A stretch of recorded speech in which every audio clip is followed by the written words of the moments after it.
An eternal conflict for the land of Ironwood is raging between two factions. You have the hardworking ironclad who are the settlers in the mountains, and the loyal woodwalkers who live in the shadows of the forests. This is Ironwood, a highly asymmetric, card-driven tactical game for 1 to 2 players. This is one of the newest titles from Mindclash Games, but is this one that you need in your collection? Let's dive into it.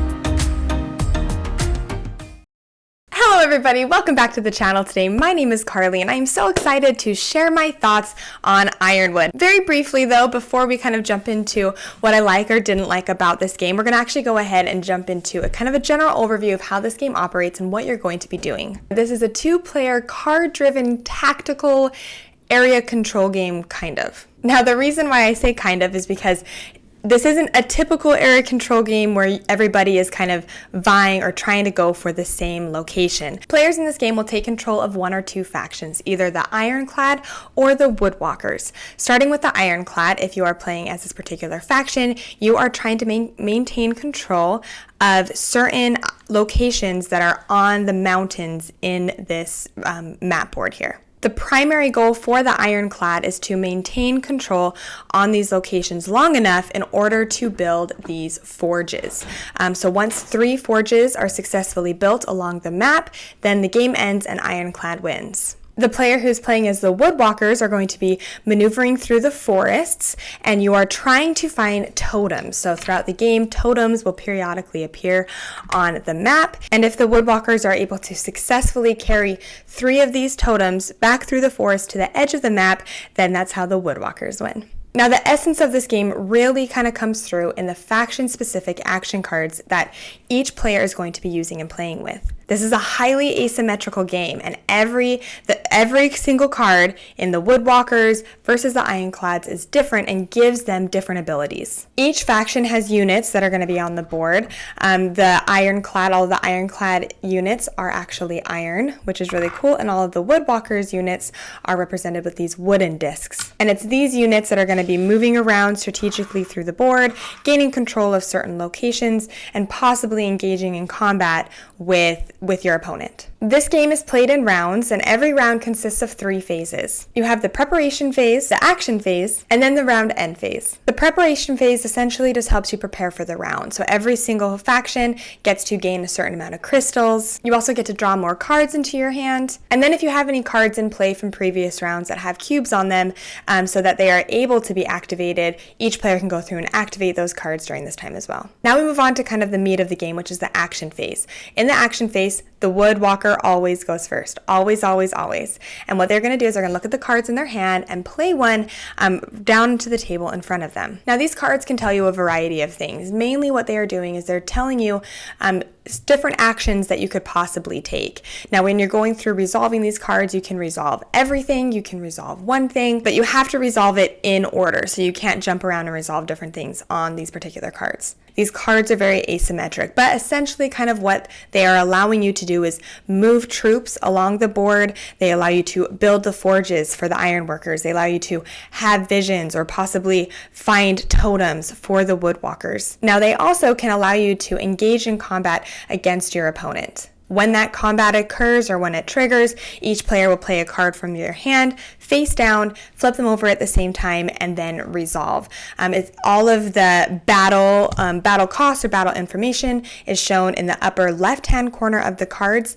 Battle is pretty straightforward to resolve. You'll basically go through and calculate the defense, the damage, and then any specialty people that might be in play that might affect those numbers as well. And then you'll go through and deal damage to the respective warband groups. After all damage has been dealt, if there is at least one person remaining from one of the groups, then they are declared the winner. If nobody remains, then nobody wins. And then if both warbands still have people on the board, then you go through and you compare your dominance level, and whoever has the most dominance wins and is able to actually push back or move the remaining opponent's forces. Once each player has played 3 cards, then we go into the round end phase. It is during this time that players will pick up and add back into their hands any of the base cards that they played this round.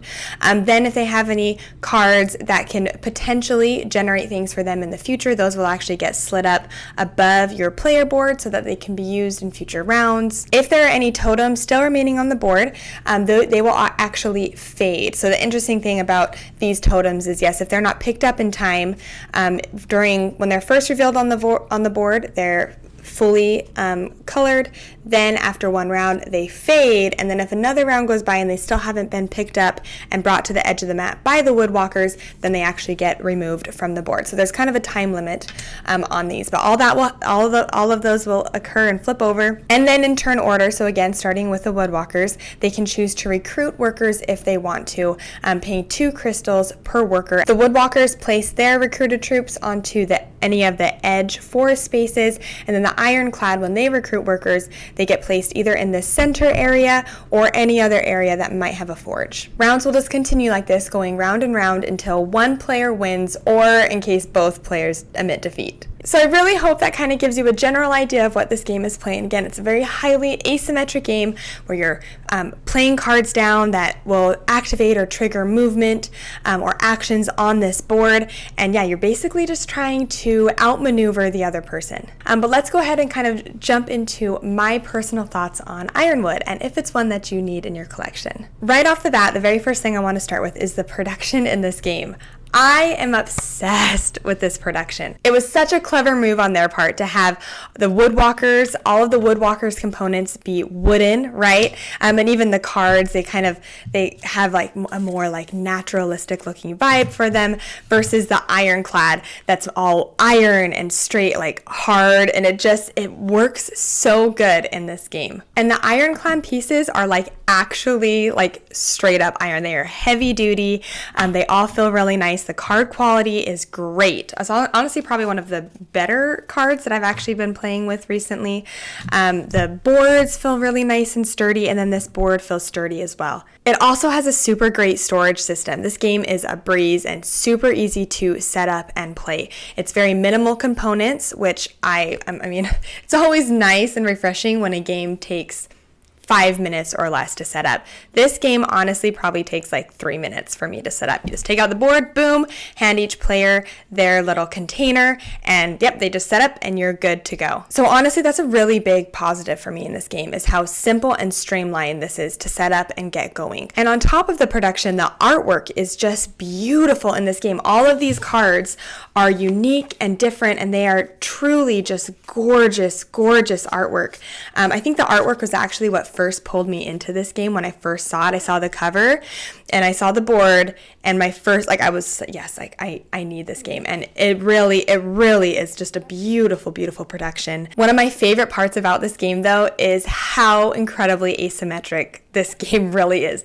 It is so asymmetric, and that's what makes this game so interesting and fascinating, because in order to play this game correctly, you really need to go through your first game, play as one of them, like for example, play as the ironclad, and then your next game, go through and play as the woodwalkers. Because once you've done that, and you're able to see what both sides are kind of going for and how they play, now every future game you go into, you have that knowledge and you're actually able to see exactly what the other person is trying to go for and do. We'll kind of touch on this a little bit later, but this isn't a game that you are really head-to-head kind of fighting down the other person. This game is more so you're trying to outmaneuver and outsmart your opponent more than anything. It doesn't feel head-to-head. There's really not a drive or a need for combat.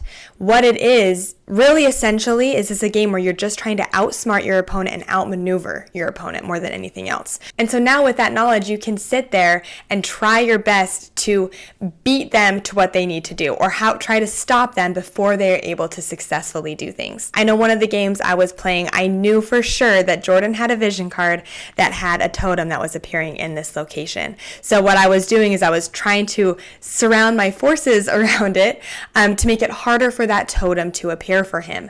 And then he saw things that I was going for, or things that I would kind of quickly swing to try to maybe build a forge over here that was kind of unprotected at the time. And then and then he would kind of swing around to try to stop me to do that. Or maybe he would let me to try to get my forces away from a particular area that he wanted. And so it just has such a good push and pull. I loved the cards and the abilities that they gave you. You weren't able to do everything that you want to do all the time. So you really have to be strategic with your card play and with the cards that you want to actually activate on that round. It's nice because you always have 3 cards in your hand. These are your base cards. These cards kind of really help push you towards your end goal and what you personally need to win the game. So for the Woodwalkers, it's pushing kind of towards revealing and getting the totems. For the Ironclad, it's really pushing you and allowing you to build these forges. And then on top of those base cards, you are able to get a bigger hand of cards, but you can only play 3 every round. And so sometimes you have to you kind of have that internal struggle a little bit of like, okay, is it worth it for me to play this card this round? Especially if it's not a base card, because all right, if I play this, then I lose access to it. Like, it's done, it's gone. So is it really worth it for me to play this card right now? Or should I hold on to it hoping that I can actually use it for a different future? I also love multi-use cards. And so the fact that the cards that you are going to be fighting with are also the cards that are going to be giving you the abilities. I know there are many games where sometimes I was holding on to a card really hoping that I wouldn't have to use it in combat because I really wanted the actions on it. But then when combat came around, I knew I needed to win that particular combat, and that was the only card that allowed me to do that. Another thing I wanted to touch on is, for a game being so asymmetric, it really surprised me how balanced it felt. Like, they did their homework on this. Like, they must have play tested this again and again and again to get the balance right. Because for me personally, every single game of this I've played, it's come down to literally like a razor thin line, a razor thin ending. It could have tipped in either way. And so it has a really good build up, because it starts off a little bit slow, but then once the Ironclad starts, those forges just start popping up. And then for the Woodwalkers, all of a sudden those totems are coming, and you're like, this game is going to end. It needs to end with me right now, or they're going to win. So it felt really well balanced. I felt like each side was able to get what they needed to get and do what they needed to do within the time frame that the other players need to do what they are trying to accomplish as well. This is honestly one that Jordan and I really, really enjoyed playing. And Jordan, I feel like games are kind of either hit or miss for them, or most of the time he thinks, it's okay, but he really loves card-driven games. And he really just kind of connected and liked this one a lot. Having said all of that, though, there are a couple things that I wanted to mention if you are interested in this game. The first thing is, a lot of people, and it kind of makes sense when you see the board, because it is kind of root undertone, but a lot of people look at this game and think, 2-player version of Root. That's kind of what I thought when I dived into this game and played it. But after walking away from our first game, I remember turning to Jordan and being like, I really like it, but I wish it was kind of more confrontational, because really what the game is you're almost more outmaneuvering your opponent than flat out attacking them. There are definitely times where you need to engage in combat, or you want to engage in combat. Like if I want to build a forge, or and there's Woodwalkers around me, or as the Woodwalker, if you're trying to summon or get a totem, and my people are surrounding that location and you can't. So like that's really the only reason why combat occurs, is over those big ticket items.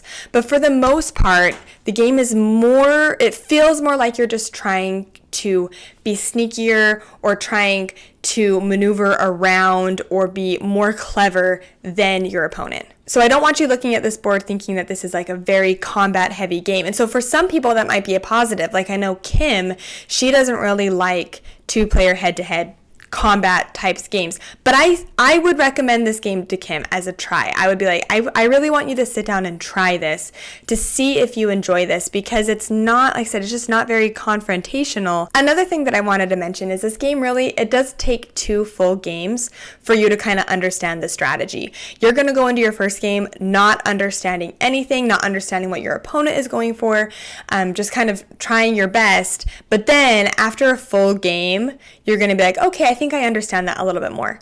Then I would recommend playing a second game as the person who you didn't, or the faction that you didn't play as. Then once you have those 2 games under your belt, then you will be able to come into your third game fully kind of understanding what each side is going for, and you really do see the strategy, but it does take a couple plays to get to that point. Another thing is combat can kind of be equally destructive for both players. So I feel like for the most part, combat wasn't something that I would say I enjoyed in the game. Essentially, all that you're doing is playing cards, comparing, whoop, I died, and you died, and you died. Oh, there's nobody left, like we both won. Like that, or we both lost. Like that can happen in this game. So if you kind of like more being like really strategic about fighting and combat, because this is so streamlined and simple, it might be too simple for you. Too simple to the point where it feels frustrating. Because there's really only a couple things that can alter or sway the combat in your favor. There's not as much as I personally, like some like combat games that I really enjoy, they allow me to kind of have a little bit more ability to beef up my squad, right? Or really ensure that I'm going to pummel my opponent and come out victorious and have all these people now that I can move into this area. It just doesn't really play that way. So that's just something you kind of need to be aware of. There are kind of some times where you see your opponent about to win and there's like nothing you can do about it, just based on the cards that are in your hand. So I mean, there's a little bit of a luck factor to it, but yes, sometimes that can happen. Having said all of that though, I think Ironwood is a fantastic game, and one that I personally am so happy to have in my collection. So the biggest draw for me with this game is how asymmetric each faction is. Every time you dive into this, you can pick what faction you kind of want to be focusing on or playing as, and like I said, you really can see based on the board and through your opponent's movements, you can see exactly what they're going for and what they are trying to accomplish and do.